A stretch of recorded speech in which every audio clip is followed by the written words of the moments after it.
Brought to you by Palvi Agrico.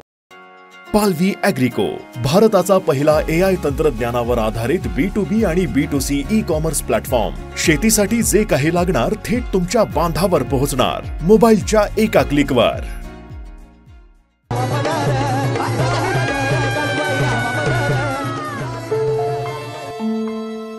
या व्हिडिओनं धाराशिवमधील पूरग्रस्तांच्या जखमेवर मीठ चोळलंय।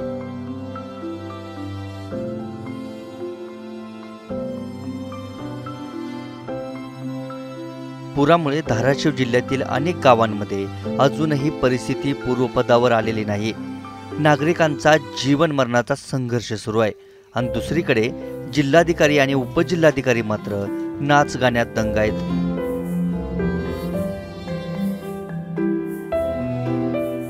तुळजाभवानी मंदिर संस्थांनी आयोजित केलेल्या नवरात्र उत्सवातला हा व्हिडिओ पहा। जिल्हाधिकारी कीर्ती पुजार नाच गाण्यात व्यस्त आहेत।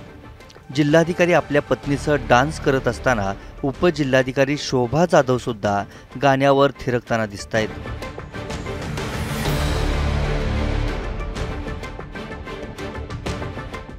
तुळजाभवानी मंदिर संस्थांचा हा कार्यक्रम पूर्वनियोजित असेलही, मात्र परिस्थितीचा अंदाज असताना देखील अधिकारी नृत्यात दंग झालेले पाहून नागरिकांनी संताप व्यक्त केलाय।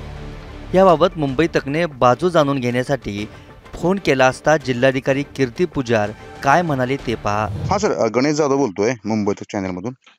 हां बोला सर, तुमचा एक व्हिडिओ आला आमच्याकडे। त्याच्यामध्ये तुम्ही सांस्कृतिक महोत्सवामध्ये गार या गाण्यावरती नृत्य करताय आपण आणि उपजिल्हाधिकारी शोभा जाधव मॅडम आहेत।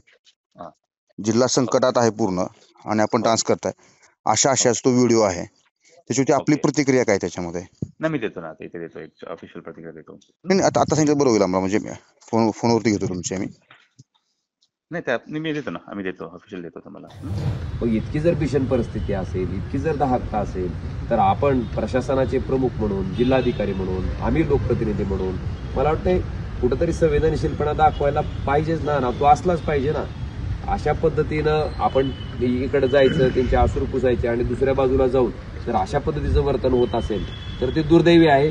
मला इतकंच अपेक्षित आहे की हा महोत्सव त्यांनी तातडीनं रद्द करावा आणि या महोत्सवासाठी जे काही पैसे खर्च करणार आहेत ते पैसे, हा पैशाचा अपव्यय टाळून त्यांनी हे पैसे पूरग्रस्तांच्या मदतीसाठी द्यावेत आणि त्यांचा जो अधिकचा वेळ आहे तो अधिकचा वेळ, जास्तीत जास्त वेळ, मी तर म्हणतो 100% वेळ हा पूरग्रस्तांना सरकारी सोपस्कार पार पाडून तातडीनं ती मदत त्यांच्या खात्यापर्यंत कशी पोहोचेल याच्यासाठी त्यांनी कामी लावावा।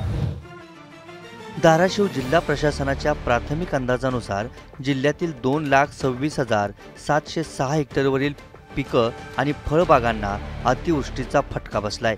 जिल्ह्यातील 363 गावांमधील 1,98,375 शेतकरी अतिवृष्टीमुळे बाधित झालेत। अशा कठीण काळात ज्यांच्यावर पूरग्रस्तांना मदत करण्याची जबाबदारी आहे त्या जिल्हाधिकाऱ्यांकडूनच असंवेदनशीलपणा दाखवला जात असेल तर ते दुर्दैव म्हणावं लागेल। कारण शेतकऱ्यांची घरदारं पाण्यात बुडालेली असताना धाराशिवचे जिल्हाधिकारी आणि उपजिल्हाधिकारी नाच गाण्यात दंग आहेत, हे चित्र लोकशाहीला निश्चितपणे शोभणार नाही। धाराशिवहून गणेश जाधवसह ब्युरो रिपोर्ट, मुंबई तक।